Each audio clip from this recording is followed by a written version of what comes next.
And we're live. Hello, Facebook and YouTube. Welcome to Fix Our World Friday, where we hang out for an hour, and by the end of the hour, we've fixed it every week. So I don't know what you all have a problem with. You guys keep breaking it. Every Saturday, the world breaks again, and then What is with that? Oh, the world. Like I said, I don't actually know what we're talking about today. I think we're going to talk briefly about the Facebook group itself and what we want it to focus on, because there was someone just posting blog posts, which is her writing. So I mean, it's her Yeah. project, but like, I get that right now people are under stress and they're more prolific. People either are going to like write more or way less, right? Like there's kind of only one camp, and so like maybe having one thread of her posting would be good, and I can reach out to her and let her know that. At the same time, very few people are posting in there, and I feel like the more people post, the more permission it gives people to post about their projects. true. So to some degree, if it helps the algorithm and if it like gets people more engaged, then I think we allow it until it's a problem. I don't. Yeah, that's why I kind of wanted to bring it up. I mean, me personally, it's distracting because I don't come to this location to see about that specific project to that level of detail, or any specific project level of detail. That this is a space for us working on projects together.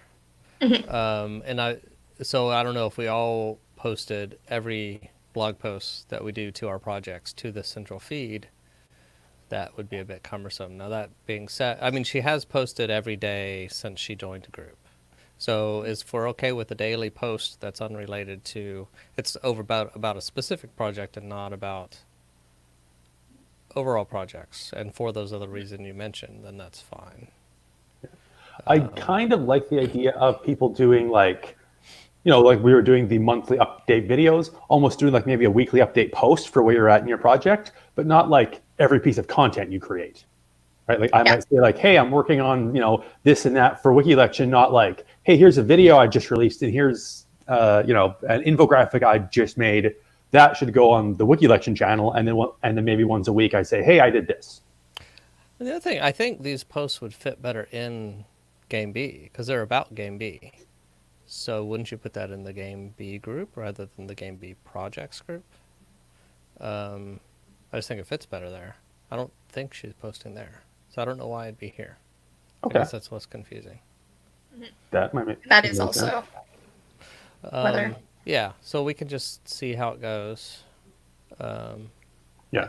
It I was think just distracting, so I thought I'd bring it up. Yeah, I think it would be good if she kept posting, just more of like a weekly, like, hey, I've done 7 blog posts, so like some kind of a wrap up, so that we're still hearing from her. And if people are interested, they should go and check it out, but not so that it's like, yeah, because every time I've gone to check the projects group, it's been like 5 posts from her that I have to scroll past to see what other people are up to. So Which is also showing that no one else is posting. We're right, not even yeah, posting as much as she is. So like Yeah. I agreed. I don't want every time I go live to be on that group page. We do these twice a week, so those are always live in the group, and then those are our content. And then we are theoretically supposed to be posting previously to ask people to come and participate. But I want to be having the discussion of what do you guys want this to look like, right? right, Like, Yeah. and clearly we don't want everyone posting daily. Honestly, I'd rather hear from Wiki Election or Reason Score, because in my word they're more pertinent to world changing projects, right? At the same right. time, I do think everyone's individual position in the world is their own project, is like your opinion, your writing, your all of those things, but having a limit on per project. And then what do we want weekly or monthly, right? Do we want one post with updates, or do we want people to just post their update when they want to, but more maximum once a week for your individual project? I think it would be great if Anna has any concerns to have her come on this. Hmm. It'd be fun to chat about it. So we're Yeah. open to Well, that if she's listening. yeah, and especially if she considers that her project, if her blog is something like a project, for sure. Yeah, I mean, I'm sure she would. Yeah, but yeah, if she'd say that, I think so. Yeah, because I mean, it would be cool to have some projects, like to have more of them, to have them that weren't tech, to have a nice mix. Yeah, because tech is definitely not the end all be all of the Right, and solutions. so far that's mostly what we have, which makes sense. But it would be good to. we should do every time. I posted the URL to come join underneath it. So anyone who wants to come and join online and talk about more of the meta project of how we support all of our projects and the individuals in Game B as well, which again are their own individual project. And I guess this is like. Go ahead. Sorry, go, Bentley. I was going to say I finally did do a weekly update. Oh yeah, I saw that. It wasn't a video, but it was just, I was posting something on social media, and I thought, okay, well, let's share it here as well. I didn't look at it. I saw that it was to do with keto. Is that just because that's something that you're focusing on for doing reason about? Yeah, that's the first topic, is that because I think it's a small enough topic that it's doable, but big enough that it's not like just a fact-checking website. So I think it kind of fits there. Plus, it's something I do have people argue about. So I'm intimately familiar with the space, so it's a good place to start. Yeah, no, I think that is. When I first saw it, though, I was like, really? Right now? People do not need to be going keto. Like, it's like we might be all living off of grain in 6 months to a year because we just, like, need calories to get through. Keto is always, like, it might be perfect for your health, but not for the world, that it's like that. But that is exactly why it's something we need to make reason on. Because vegans don't get to decide what's true. Right. There's, like, your body and the world, and they're different. Yeah, although there is a lot of summer sausage at my grocery stores. Just saying that if you want to survive the apocalypse, summer sausage is great because it doesn't have to be refrigerated. Oh. I don't even know what summer sausage is. Yeah, Is that like it's just salami? it's just a sausage that has enough salt and fat that it doesn't go bad. Interesting. Jubilee disappeared again. Yep. Yeah, I'm You're back. She ran to the store to get some summer sausage. She'll be in and out. She's just Loud, so I'm amazed trying to by find my that comment. summer sausage. Where is it? How can I get it? We're living on the Anyways, bacon. But yeah, I could talk about it all day, so don't get me started. But yeah, that's It's funny. One of the reasons I Well, haven't something tried else. keto is go ahead. the community that I'm part of. I like participating in it, and I can't really participate if I go keto. But I'm like, actually, although this is the worst time for the planet, maybe for me to do it, I have like a month. Why not? I guess I could. I could try to go keto. well, and probably maybe it'd be better to go to say low carb rather than because you can do keto as a vegetarian, and you can do low carb as a vegetarian. It's just easier if you're not, but it's definitely doable. So those two aren't opposites, but that's a good thing to think about. Doing a bit of a project update. How's Wiki Election going, Adra? What have you done in the last? Good. I've been working on the content for the news topic because I'm doing my live stream tomorrow. It was supposed to be last week, but I decided to actually properly set up like a cadence. So it's on the weeks I'm not doing it, I actually properly schedule it and do it a full week ahead of time, announce the topic, and then the thing that I didn't do that I wanted to do, which I'll probably just do at some point today, is like ping on the Facebook page and possibly just as me asking for guests. Because that one with Edward was hands down the best session I've done so far. Like actually having someone else there to talk to and to ask, they can ask questions and be like, oh, well, what do you mean by that? And it was quite valuable. So that might be one of the things that we can post on our Facebook group is like, here are ways we can help each other right now, right? Which is, hey, let's be guests on each other's shows to get the word out for, you know what I mean? You don't need to be a political expert, just have an opinion and come join Wiki Election. Right. It's better the less you know about it. And so that end, as well as project raising, because you don't necessarily need us to raise your project. If you can stay at a time and there's enough of us who can show up, then host a project raising for yourself and have a bunch of people, right? So if you have one person, it's more of an interview. And if you have multiple people, you can do a project raising and say, hey, this is. And some Facebook groups do have a regular post of a certain type. And so that might be a good one is. That was actually leaving. Asks and offers. Oh, lost her completely.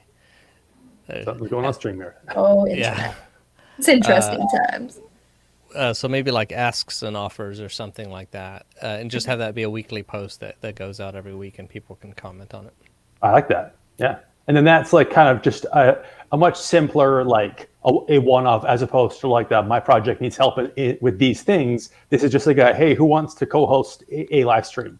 That probably wouldn't go on the help list because it's not a position. It's just like here's a quick thing. Well, yeah, I mean, I think that would be a perfect place to put it, though. I think it'd be good. I mean, it's good either way to post it in the group as a thing, but also I think it helps to put that post specifically asking for it every week to remind people, right? Because we often forget to ask. Oh, y'all can help me with this. Like I was posting my social media post to try and get some feedback, and I didn't even. It took me a while before I even thought about letting this group know. Right. I think I want to say that like whoever has something that is a live show, it's like you want participants to be on camera with you. You can also have participants just watching, just knowing when people are doing it so you can show up if you want to, right, and support that. And then, of course, the project raisings are more concentrated, focused on we're here to support you for the next hour and doing it that way. I like the asks and offers because even if no one posts, if it's something they know is there regularly, they know that's kind of where to look for it. And one of the on that kind of idea, one of the things for my project, I've been thinking about doing a live debate using the tool, and even have it be kind of like a competition because it has a scoring system, which is very game A. Sounds like fun game A. Yeah, hopefully. I mean, like I'm not into sports, but I'd be into that. Yeah. And reason debates that are actually like. And yeah, Yeah, I keep struggling because I keep kind of wandering into the game A process. There was one post, I guess it was last month or something, and I was like, oh yeah, and you could do a competition. People were like, yeah, that's kind of very game A, and I'm like, oh yeah, you can do it. You can do the same idea. Certainly would have worked, maybe even better. Not as a competition, but just as a gallery of what people. I think it was the guy who had the kind of the wood furniture that would connect together and stuff like that with the plastic bottles. I can't remember the name of that project. I keep trying to say Cube Spawn, but it was before that. Yeah, I don't remember the name of it, but I remember the. Anyways, he was going to do a kind of a design thing where he'd post and people could show their designs. I said, hey, yeah, and then you could show the one that was best. And I'm like, after it's like, no, you just kind of, you say, oh, here are some that I picked out to show, or here's a gallery of all of them or most of them. Or all of them, actually, because I think it's helpful for people to see, oh, this one didn't come out really well, but the person's trying, and that gives you permission. You don't have to be perfect, right? So, yeah, I've just been really feeling my game A challenges since then. I do think it's important to make sure that while you're striving towards game B things, certain things, just because it's game A doesn't mean you throw it out. Like competition is fine within reason, and as long as your life's not on the line. Like there's certain things you're like, maybe it's not that bad. And maybe you're like, how could we optimize it? Maybe we don't want to just say good and bad. Maybe there's different scales and you're like, well, this one is good, but it's hard and expensive. And these ones aren't as good, but they're cheap and they're easy to do. So it's like, oh, there's multiple streams that you can be the best in and that people can try out and figure out what that means to them. But I think there is still like some sort of a scoring or competition or a way to rank them, because if there's 1,000, how else do you find which ones the community says are worth trying? And like, oh, this one worked great for me. I built something and it's, it took $2 in an hour and I'm still using it six months later. Cool. Yeah, no, absolutely. My brain has not arrived yet to the anything these days. Last week, I'd just gotten back to Vancouver and was on. I think I cleaned all day that day, and then came out and had the meeting. Was here on Saturday, and then I fell apart. And after Adriel joined me on Friday, I did one on Saturday, and I was like, I can't do these at 6:00 at night. My brain doesn't work in the evening. I cannot smoke pot during the day. It was like and so I've been processing for the last week on like why am I falling apart? Because I put the weight of the world on my shoulders, as always is the case. It's all on me. I got to solve COVID-19 when I in no way have any solutions for that in and of itself. But I've been doing live. Today was day 3, from 8:30 to 9:30 in the morning instead. And Nick has come on both times, just popped in for 15 minutes yesterday at the end, and then a few minutes today before he had to take a phone call. And he had suggested posting the link in I'm not doing it on Facebook, but on Twitter under my comments, as well as in the description, so people can join. I was like, we'll try. We'll see how that works. What I really want is basically this, but for solution raising specifically. Like I want to either host solution raisings live online where I say food, and then when we have enough audience, if there's 5 or 6 people who want to be on, we just host it for that time period. Or potentially having it be more of a board meeting on what we actually do for solution raisings. Like how do we actually move it forward? I had a conversation yesterday with Jordan, and he was mentioning like finding, I don't agree with a lot of or I agree with 90% always of what he says. There's always that 10% where we differ, where he's like, and I agree that there's different people who do the brainstorming than do the work, but I don't think one is necessarily better than the other. It's just having a process to work through. So solution raising is kind of the first part of that solution, is brainstorming, and then how do you actually move on? So I want to be having the meta conversation on how do we do a solution raising on solution raising.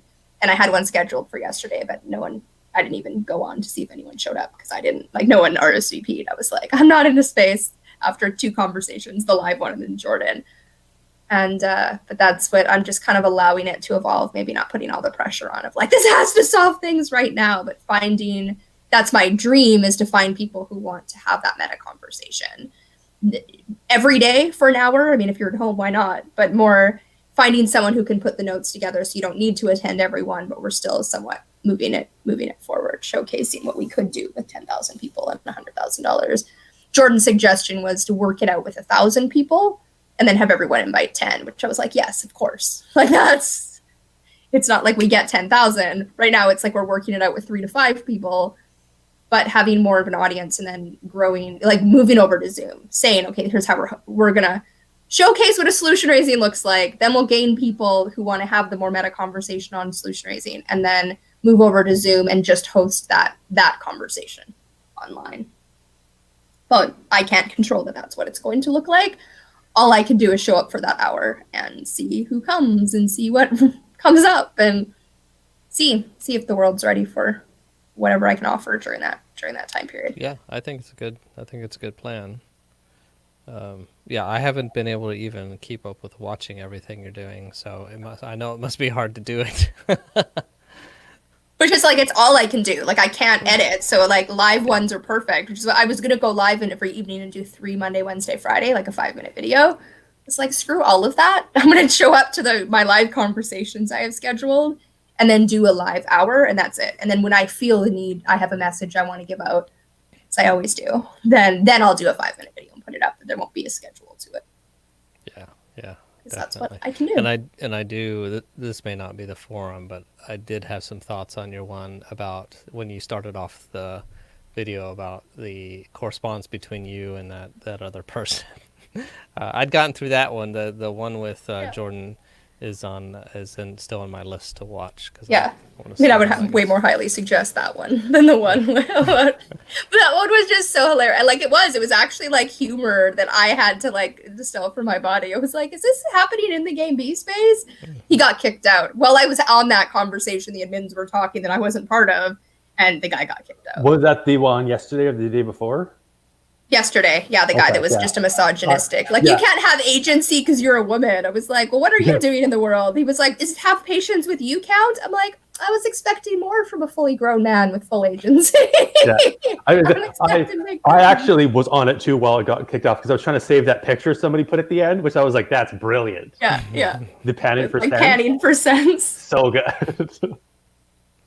Oh, really? Because I think it was Peter Isaac who did it, so you could probably just contact him and ask him for them. That's a good idea. Because sometimes I have read some posts in Game B, and I haven't actually been to the main page for a while, and it just seemed like it was buzzword bingo.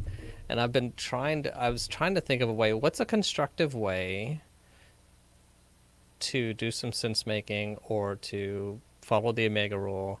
And I could not figure it out, so I just didn't engage. But I've been thinking about it ever since then. It's like, I don't know.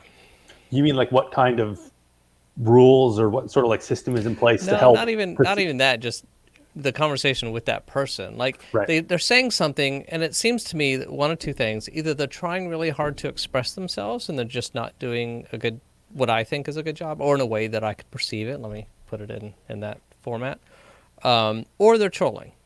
Yeah. And That was the vibe right I now, got. it's probably a 50-50 chance based on what I see, because it really looks like they went to one of the random conversation generators. Like there's ones for like, here's your business plan, and they just throw a Right. whole bunch of buzzwords together, and it literally looks like that's what they Yeah, it did. Like I could almost tell them which website they went to, but it's like, but there's enough like Game B terminology in there that maybe they just. When I was young, I used a lot of extra large words for no reason except to look smart. It took me years to get off of that. Now I try for very, very simple language, and sometimes too simple. So I'm just wondering, are they going through that and stuff like that? But I've seen those in the past in the Game B space, and I've just been kind of stepping over them for now because I don't think I can provide them or any viewers any value. I couldn't figure out how to provide value in that situation. Yeah, and it's hard. I mean, that's kind of why I'm not one of those people. I don't know why I got made a moderator. I was like, because like Janelle shows up and calms the situation down.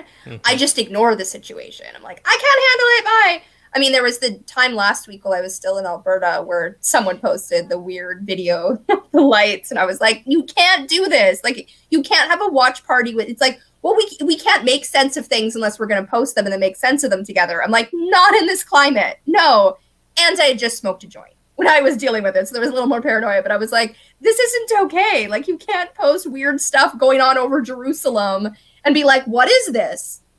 With this eerie music. Like, I was like, Yeah. this is But not... also, that's not the platform for it. Like, if there was one for it where you can discuss it and figure it out, cool. But let's be honest, that's not what it was for. It was just I can't even say fear-mongering, but like weird-mongering. Just like, what is this? Who knows? Weird mongering. Have a new term there. I like that. Yeah. I think that. Yeah, and I've been trying to figure out how to express that. It's kind of like we just, if you want to go for a topic, that's fine, but find the highest quality media about it you can. Don't bring the lowest thing and say, let's make sense about this. There's a million things in this world we've got to make sense of. Let's not start with the lowest the lowest quality stuff and work our way up. Let's do the other way. We're like in the middle. If you're going to, then have a system that you're recommending to be like, hey, this isn't the best space for it, but there's no good space. Let's, try to work through this, whatever this video is with this system. But it sounded like that wasn't it. It was just posting a video and being like, what do you think? Yeah. Like, there's this thing, and sorry, continue, and then I'll bring up my thing. I'll put a note. Are you sure? Okay. Yeah, it's most of the time when people do that, and of course this is me reading into the, projecting onto that person, but that's something you believe, and you don't want to tell people you believe it because you don't know your response, but you're posting it, or you're just trying to whip people into a frenzy. One of those two things. It's typically what that is. I'm not saying that individual was doing that. Yeah.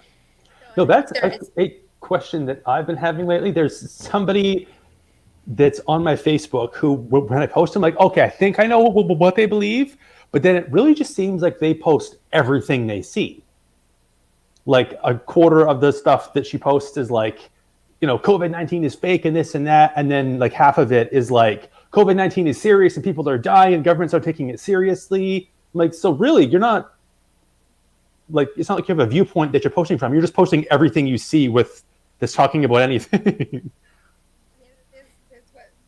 This is what I was going to ask before, and I don't even know if this is timed, but I get annoyed by it because of my brain, and I can't read anymore. And there's like this common thing that happens. Like, just read this book. I'm like, yeah, I get that didn't used to cost me something. Now I can read one book a month, and I have to have about 50 naps while I'm reading it. So no, I'm not taking reading assignments from anyone, even myself. So, but like, that's because of my brain. But there's also that, like, why are we giving reading assignments to each other? Why do I need you to learn what I know if I can't disseminate it to you? It's different to me when it's like one of the bigger, like Jim Red or Jordan Hall, and or Daniel Schmachtenberger, and it's pertaining to like Game B. And it's like, oh, everyone should watch this because I get it. But like, no, I'm not like that guy who I was having the conversation with, and it was like, oh, is this your project? Like, what would integrity looks like? He's like, well, reading the stuff before having a conversation. I'm gonna read an entire website worth of information before I can comment. Like, no. Yeah. Well, and he didn't post any content until that comment. Yeah.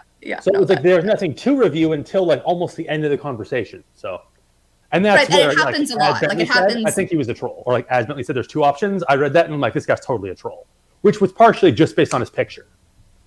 Yeah, no, his like picture was. that's a troll picture, 100%. But he had also been there for 5 months. Like, way to really?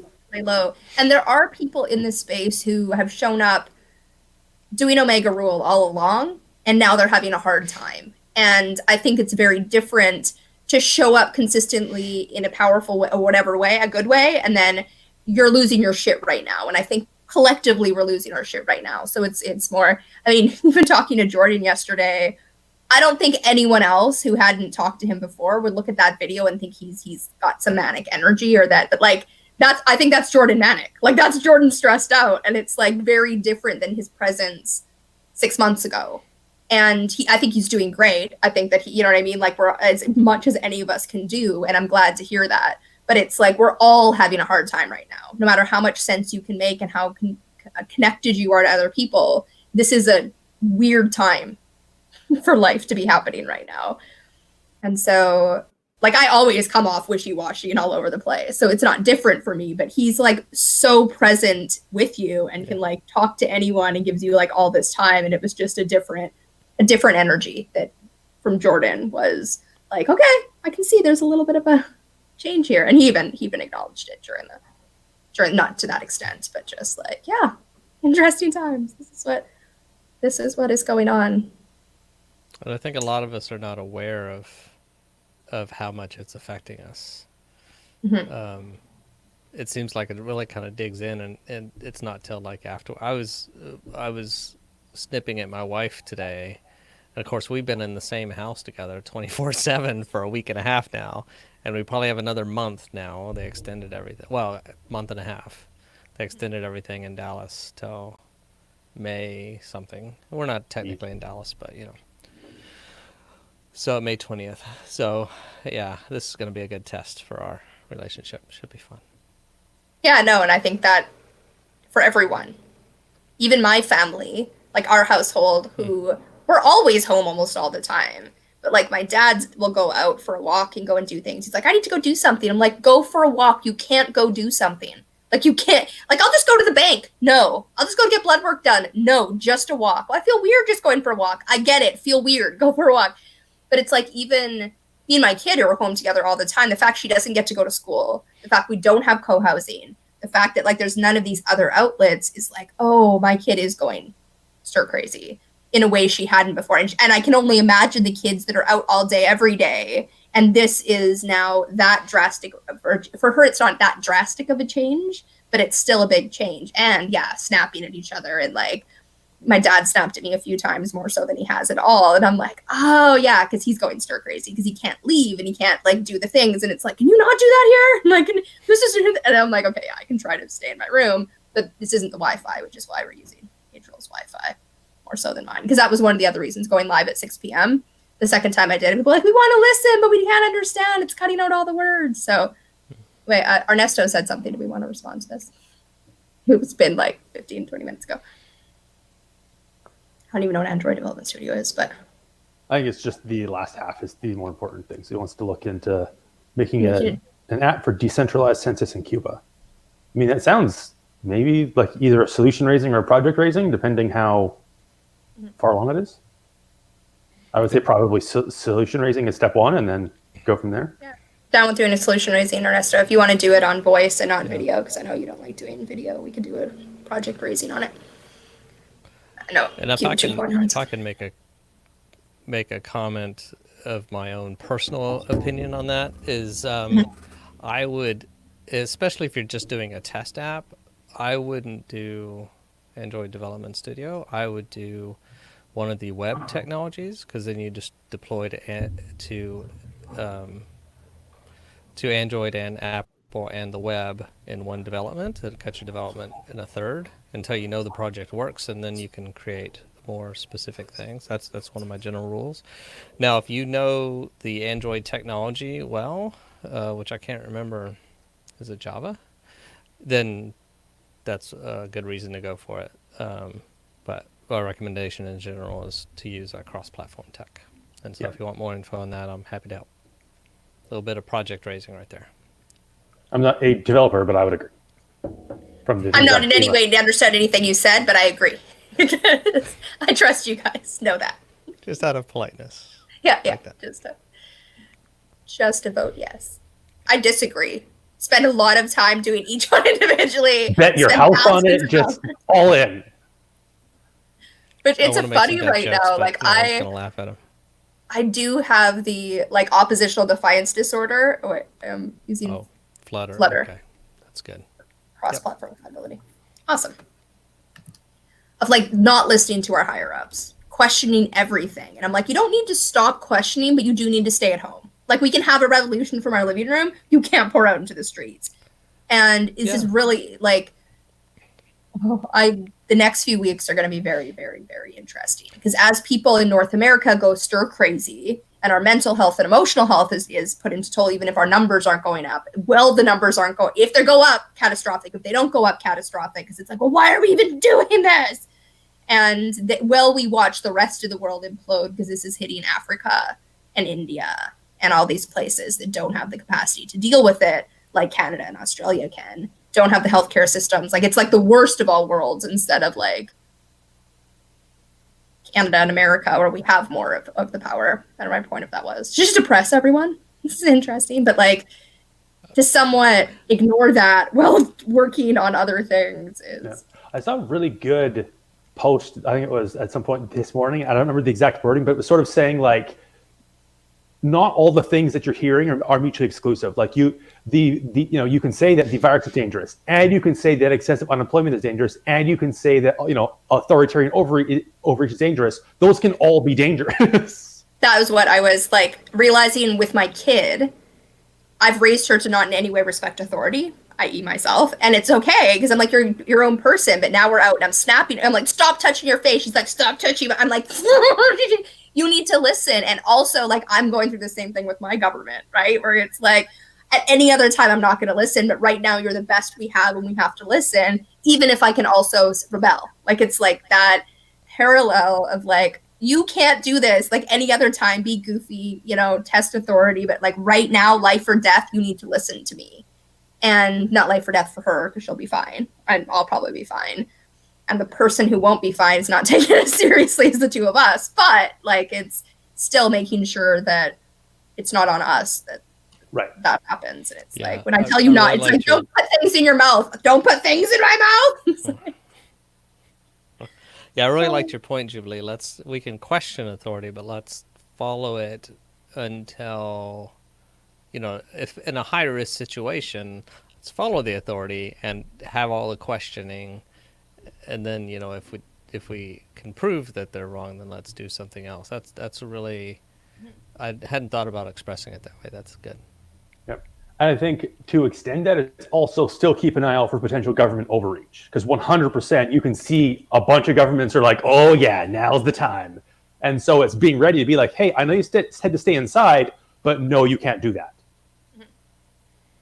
And that's a really hard thing to balance because, like, usually we'd go outside and protest, but now it's like, what do you do in this case? You're not supposed to go outside and they're doing stuff you don't like.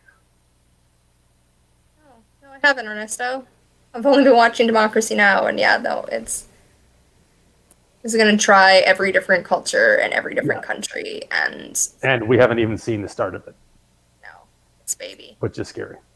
And at the same time, we're watching the collapse of I was listening to Democracy Now! Where they were talking about orphan drugs and how Gilead has one of the treatments that can help with COVID-19. It's one of the most promising ones, but they registered it as an orphan drug because it's people who have under 200,000 cases, so that the patent doesn't expire, right? So that you can keep it's profitable to still come up with those drugs. But they knew this wasn't going to be under 200,000. So the rules that were in place are very different. And I'm like, good luck enforcing that. You realize, Gilead, you're going to try to keep your intellectual property. And if you do that, you're going to destroy all intellectual property. Yeah. Because the truth is Canada, Australia, India, China aren't going to listen to the international patent when it costs people lives. And if we're not going to do it then, why are we doing it for insulin? Or insulin is actually non-orphaned, right? It's like could be is open, but like AIDS medication and everything else. Right. Why would we do it? No, patents are broken, and it's the same with like people who are rebelling against the government. They're like, screw you! I'm gonna go outside and do what I want. I'm like, you're literally the ones giving them the permission to get the military involved. Yeah. If everyone stayed inside, and like we're very lucky here. It's a very different world than in India where people are getting beat up because they go outside and they don't have the option, and they are not surrounded by neighbors who are trying to help them and willing to get groceries for them. Like we still have to go through all of that other turmoil of emotional upheaval and needing to stay at home and doing that, but stay at home. It's not hard, and it's really hard. And I think that message too, that we've been flippant about it. Like the last generation had to fight wars, and we just have to sit at home watch Netflix.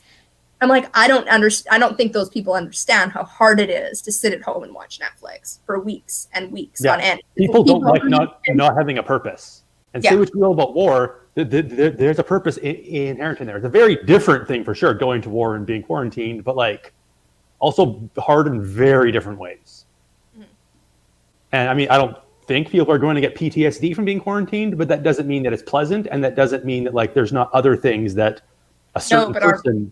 Medical staff are already there. Oh, yeah. Okay, true. Yeah. About that. Like, people don't go into nursing thinking they're going to get PTSD out of it. There's very specific. If you go to nurse on the front lines, of course you do. But this is big. And like even now where the numbers aren't very big in New York yet. Yeah. Although I'm sure they don't agree with that and those kind of things. It's and PTSD may not be the technically correct term, but there's a lot of jobs, and I think a majority of jobs, they too tend to burn people out. Yeah. And the pace in the requirements of work, especially like the startup space where I've been, I mean, I burned out and I crashed. And mine wasn't even as high stakes as all this other stuff. And then, you just think of doctors and nurses. Even before this thing, that it was a high pressure job that I guess there were a lot of, I'm trying to think of what was there was some that are high turnover. I can't remember what the job was right now, but yeah, you can imagine under this environment, and that's if they're staying healthy. Yeah, I would say when I'm saying no PTSD, I mean for like just regular civilians like us. Yeah. Anybody, like even now being like a grocery worker, I would want. But even that, like I know a lot of my PTSD because it's not like there was one event. I have medical PTSD, which this is not unhelping, but at least the rest of the world's like, do we trust? Do we not trust? I don't know. We're getting different information from different people. I'm like, exactly. But okay. You mentioned insulin, and I just did happen to know, and I just looked it up to confirm. It is not open. But I don't understand why. Sorry, especially since the person who invented insulin made it available day one. Or is it the applicator that's still patented? That's my understanding. Is the drug itself is open, but like the EpiPen is the thing that's patented, I think. Well, okay. I mean, there is, although you don't. Sorry, I'm thinking of the EpiPen. That's different. Yeah, but you put can this up on the screen because Ernesto said it better than I did. Yeah.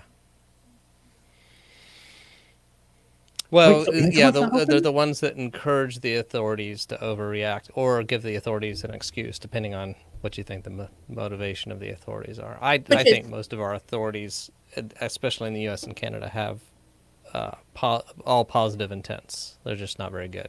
Yeah. Right now. Part of the problem too is that all these governments have spent the last 10 years like selling their trust wholesale. Like just anything. And so now those same governments are like, hey, you have to trust us now. And we're all like, no, fuck that. You guys are losers. Like you guys lie constantly. Here's 1,000 videos of that person lying. Why should I trust you now? And then you've got the like extra stuff on top of it of some governments are using this to do overreach, and like there's examples of it. And so now there sort of is a reason, but it's like, yeah, but if you're wrong, that kills people. So it's trying to find that balance, and it's really hard. It was funny watching the Italian government officials literally cuss at their people. I've seen the video where they have 2 or 3 clips like, stay the F home. You see the one of the mayor going out like screaming at people in person? Oh, no, I didn't see that. Yeah, it was funny. And then Italian too. Yeah, and they had the translator, but yeah, he was like, "Yeah, go inside." And then the mayor, like, and you could tell, like, he was trying to just get people to do it. Like, he was going out there in person doing it because it was important. And then the other guy who threatened, like, "Stay inside, or we'll send cops with flamethrowers." Yeah, no, it's like this or that. We don't do anything in between in Italy. It's like flamethrowers or a polite request. Yeah, one. which that one I think was excessive. Duterte, I do not think was like exaggerating. No, he will shoot people. Yeah, I mean, he just wants reasons to shoot people. So basically, economic and social. Let's just put it up on the screen. We've had quite a few retail workers who've had $2 or $3 raises per hour, and I don't think they'll go back to not. Per company, though, I think it should probably be mandated. Like, hey, these things, maybe we can give them minimum 15 or whatever that looks like. At least right now, yeah. Turns out the job is important, even though we spent the last 20 years saying it's not. Whoops, our bad. Let's pay them properly. No, the counter to that is that a lot of those retail businesses are now going out of business, and that will increase the number that go out of business. But that's a debatable. True, and it's based on the kind of retail, I think, right? Like, if you sell candles, okay, that's not. I mean, you probably shouldn't even be open during this. If you're a grocery store, okay, yeah, maybe. Oh yeah, right. Yeah, no, that's good. I didn't think of it that way. So yeah, the people that are some hazard pay for the people that are.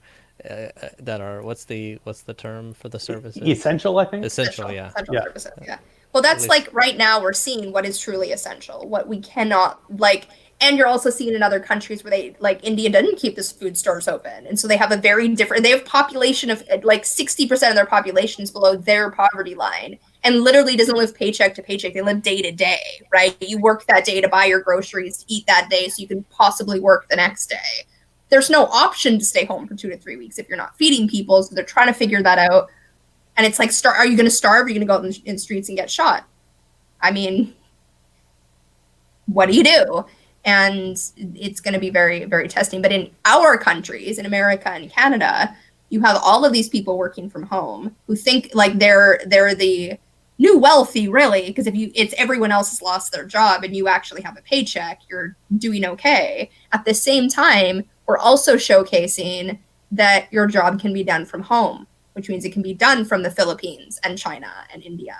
And so those jobs, unless your work really does truly want it to stay in your country because of the type of business it is, or the type of business owners they are, is going to cause, like the 2008 financial crisis was a bubble that burst that caused people to lose their homes, not their jobs, but the ripple effect caused people to lose their jobs. This is right now, no jobs, all of the secondary, tertiary, whatever down the line, jobs that aren't done. Like someone was, they have an online t-shirt company and they're still shipping out and they're like, but we can't get t-shirts in. Like, it's like, even if you could stay open because you figured out how to do it in the quarantine, you can't get the supplies. And then it's like, this is huge. And we need to be figuring it out for, even if you have a job right now, things are going to change in 6 months to a year. So how do we create an economy? How do we create a world where how to get food and the goods you need to survive isn't tied to your employment? And we can't leave that up to our governments because their only option is UBI, and that just causes massive inflation. And that's not, hyperinflation right now is a whole other level on top of, but it's going to be happening.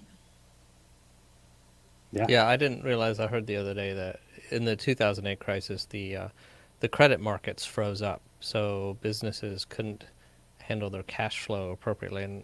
And it was exposed how bad that was for a lot of business, that you think, oh, well, they can't get a loan so much. But really their day-to-day, the only way they can keep their finances flowing is through small microloans for periods of time, even between banks.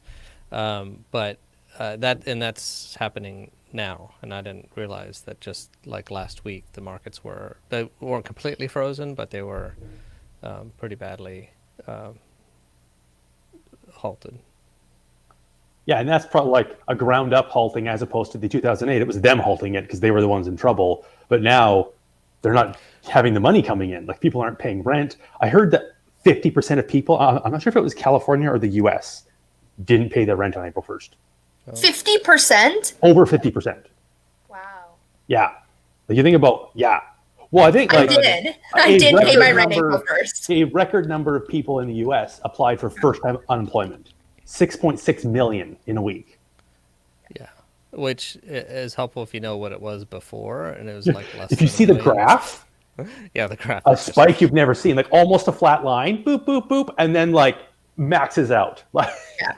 It's bigger than the Depression. That being said, during the Depression, people didn't have unemployment, so they weren't necessarily Right. putting it in there. And this doesn't account for, of course, all of the undocumented workers, all of the black market workers, all of Which, the... like, Ernesto's comment about the fact that the U.S. employs illegal immigrants to help, produce food. Those people have zero protection. Plus, I mean, all the other immigration concerns going on there in general, like, that's a pretty at-risk supply chain.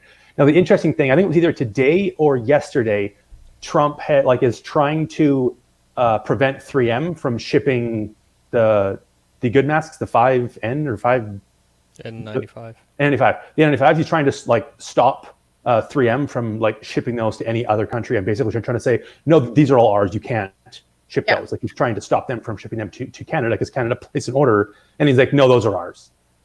Which is interesting. You think about, I mean, A, that's just not good for relations. But B, really shows so we shouldn't rely on you as a supply chain. And now there's going to be new businesses popping up, new competition, like with the company that sued the people or threatened to sue the people that were making those valves. So what's happened over the last 2 weeks? So many alternatives to ventilators, people creating new ones, people learning how to fabricate the actual machine themselves. Congratulations. That lawsuit may have just put you out of business. Or at least that line. The whisper of a lawsuit that you might get a lawyer in the future. It's well, then we'll just... Well, because then we're great, we know that's a limit now. We're going to come up with alternatives. If you cut off the supply of N95 masks, now all of a sudden it's, okay, so what are our options? That option's gone, so we have to do it now. We have to do it quick.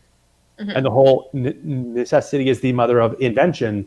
We're learning that now big time. And that's how you can put industries now, after this, Canada's probably going to seriously consider, having a bunch of alternatives and not using the U.S. for a bunch of our supply chains because we've learned what that looks like.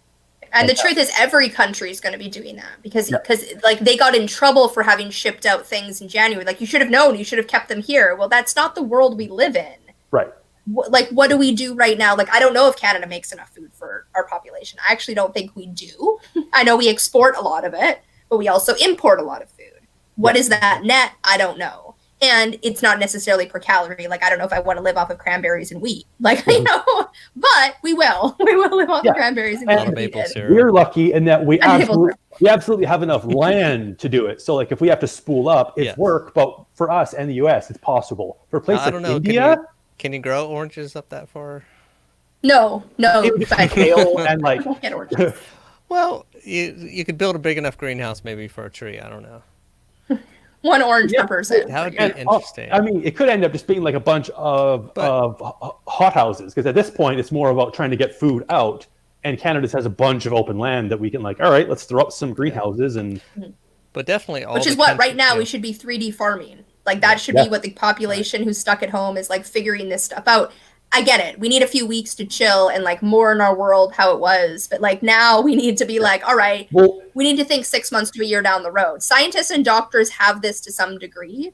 We need to be dealing with this is at least my what I want to be doing is what would we have wanted in place for this if we had known it was coming a year ago? Then let's get those things in place for the next thing that's coming and this thing in a year when because it will happen again in 5 to 10 years. Yeah, and it might be something totally different, but even just a pandemic. I mean, we've had one. No, I mean not a full blown pandemic, but we've had a new disease every 5 or 10 years. So it's just on how often is it going to be something with a high enough infection rate that's going. But I mean, you think this could end up being similar in scale to in 5 years if we don't take climate change seriously.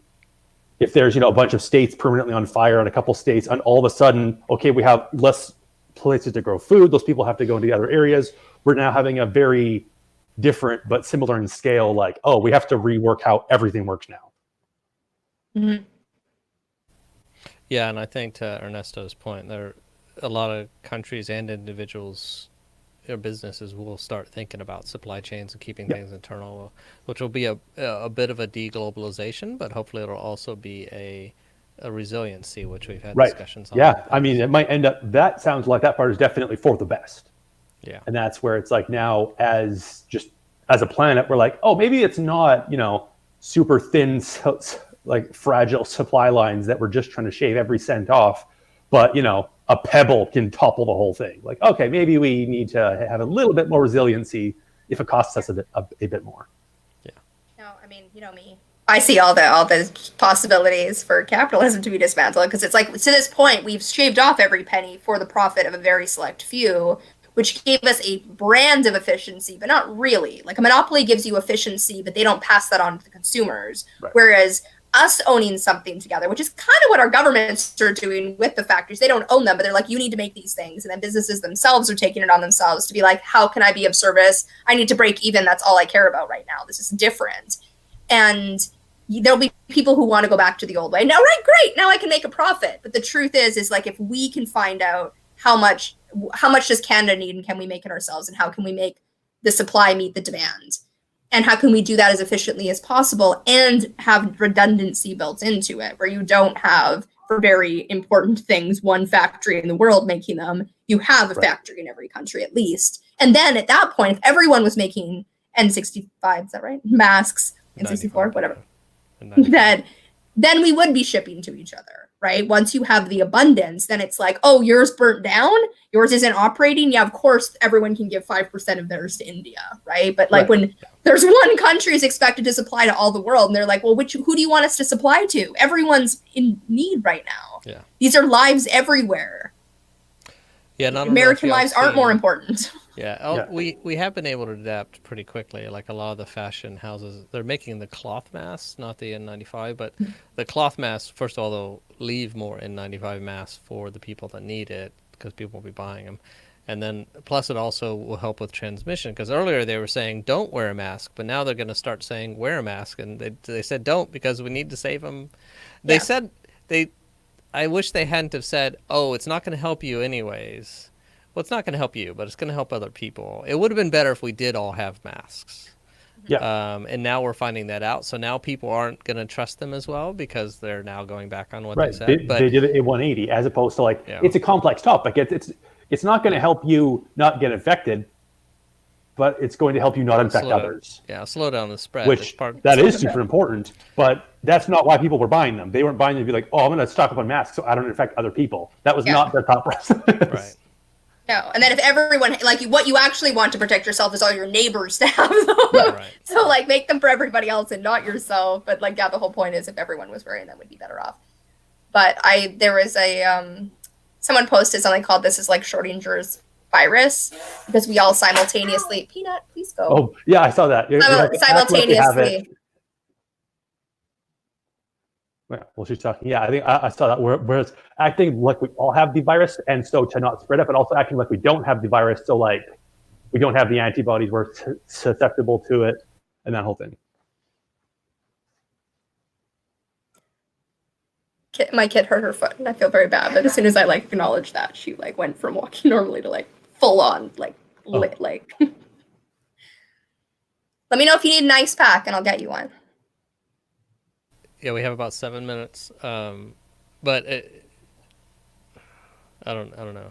This is just me kind of complaining about it, but it's funny because I've had a couple people potentially come over to my house to do work, and I'm like, "Oh, are you going to wear a mask?" And goes, "Well, legally, we're allowed to come in because," and I'm like, "That wasn't my question." That was actually the opposite of my question. If I'm saying, are you going to wear a mask when you come in? Then I'm assuming you're legally allowed to do business, right?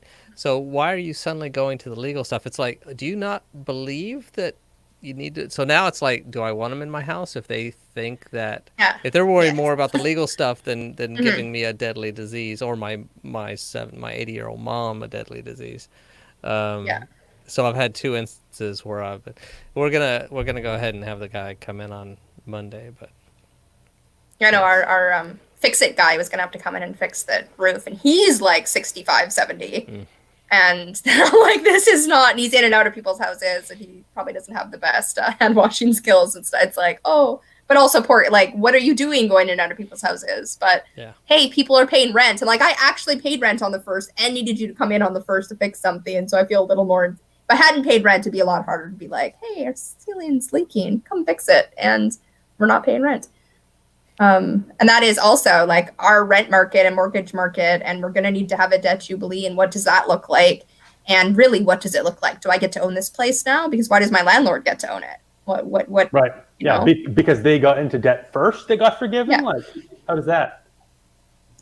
And does everyone get a place? What if you were in an Airbnb when this all went down? Do you get to keep the Airbnb? You know, like, you know what? Shelter is actually really important. And everyone needs a place to stay. And that's what needs to happen in India and the Philippines and everywhere else as well, is people need safe housing that they can retreat to when things like this happen, which means people need housing. But this has become just, let's talk about COVID-19. Fix the World Friday is like, let's talk about how broken it is at the moment. Which is unfortunately every podcast. So I hope people aren't completely tired of it, but I still find it fascinating, which is, I don't know what that. At least it's been like the more fringe stuff that doesn't get talked about as much. Like a lot of it's just the like governments and the disease and this and that. We've been, tackling what that means in 2 or 3 steps down the road, maybe. Hopefully that's more interesting. I found the conversation interesting. Yeah. I mean, we started out with no topic and then just dove right in and had no problem. So I was like, we have no problem finding things to talk about these days. Yeah. The issue is if you can't bring up COVID-19, let's not bring it up. See how that works. Next week. What do we talk about? It's everything. So I've been hanging out at home for no reason. The rest of the world hanging out at home. It's also funny to watch all the like late night talk hosts and stuff doing it from their house. I'm like, look, it's hard to do something professional from your house, isn't it? Like no laugh track or like no audience. Yeah, no. the no audience thing is interesting because you're so used to hearing the laugh track. And you're like, that was a joke, right? Like, why? Oh, right. Yeah, they're in a laugh track. Yeah. Like it's... But he paused. A lot of times they'll pause for the joke. It's like, wow, they really do practice that, or at least they've been doing it for 20 years now. Exactly. So that's so challenging. I mean, they're privileged to have that problem, but that is I've been thinking to it. It's very challenging. It's also like I don't know whether all the shows, I know they all stopped filming, but did they wrap up? Like, are we having season finales, and then are we ever going back to I don't know because no one's dealing with it, right? Like none of the healthcare documentaries, not documentaries, healthcare shows have anything to do with pandemic unless they already had it planned and it's their story, right? It's not COVID-19. And then like there are no stories that are dealing with this time period. The stories are everybody online kind of doing it and saying it. And it's like, well, I don't know. Like media right now is fascinating because it's either all COVID or no COVID. Like you can watch things that do not mention it and our world changed so fast that now everyone talks about it all the time. But it's also like, well, then you want to get away from it. Well, you can't because there's nowhere to retreat to. You can only binge watch a show and ignore that this is going on for a bit. And then back to this is our normal. This is the thing. And then there's the weird like hybrids where it's a non-COVID like entertainment source that's centered around I joined a Facebook group called Quarantine Karaoke where it's just like people singing from home during all this and like people playing music and stuff. And so it's like it's not about it, but it's because of it. Yeah. That is also. I like those ones. Yeah. Those ones are good. But then people are also like, we can't mention it because it's just here. And it's like that is fine. We don't need to mention it in Quarantine Karaoke, but like in other ones where you're like, no, people are going through actual emotional and spiritual and all of this stuff. And we need to have tools. It's actually what Kira had mentioned, doing a solution raising on mental health and emotional support. And I'm like, okay, let's do that. Let's do that. So I'm going to find out if she's available at 8:30 in the morning and do one of them actually live in the morning on my hour one. Right. And see how that goes. Even if it's just the two of us, that'll work. Mm-hmm. Yeah. Or we can have those things in an place. important topic. Mm-hmm. I mean, we're not going to actually do the thing, but there's lots we could do with 10,000 people and $100,000 for mental health. Like, Quarantine Karaoke is one of those. Like that was what me and Kevin, I think, were trying to do singing on Zoom to see if we could. You can't. I don't know how bands are doing it in different places. It's the lag and everything else. It just doesn't. It's not work. Yeah, I haven't seen any bands doing it like from different locations. That would be interesting to see. And like, I don't know Yeah, how that works. I don't think it. There was one service that would do it, but you're gonna have a delay, and if you do, how do you sync up? Yeah, Now, one can because record. music is so precise. Like, Yeah, one can record it and then send it to the other person, and then you create a video of it. But right, yeah, but doing it not live. live. Yeah, I Yeah, can't think. everyone of can play their part, and then you can put it together. But yeah, I guess Yeah. if you're not listening to each other and you know your parts well enough, and you're all working off a metronome, you might be able to do it. But that's not. Yeah, That's really hard. It's probably not worth it. All right, well, we're right at an hour. I gotta head out. All right. All right. Go ahead and end the Thanks for podcast. joining us. We're back again tomorrow at 9, right? 9 a.m. Pacific I Standard think Time. so. Yeah, Same old. We're just keeping it at that time right now, right? And then we'll I think so. figure out the 2 p.m. one later. Hopefully other people will join us. All right, so we just need to post that to the basic group so people can hopefully join. And we'll see you tomorrow and next week. And we're not going anywhere. Welcome to the quarantine. Welcome to our new normal. Did we fix the world? It's been an hour. Okay, bye. Bye. Bye, YouTube. Bye, Facebook.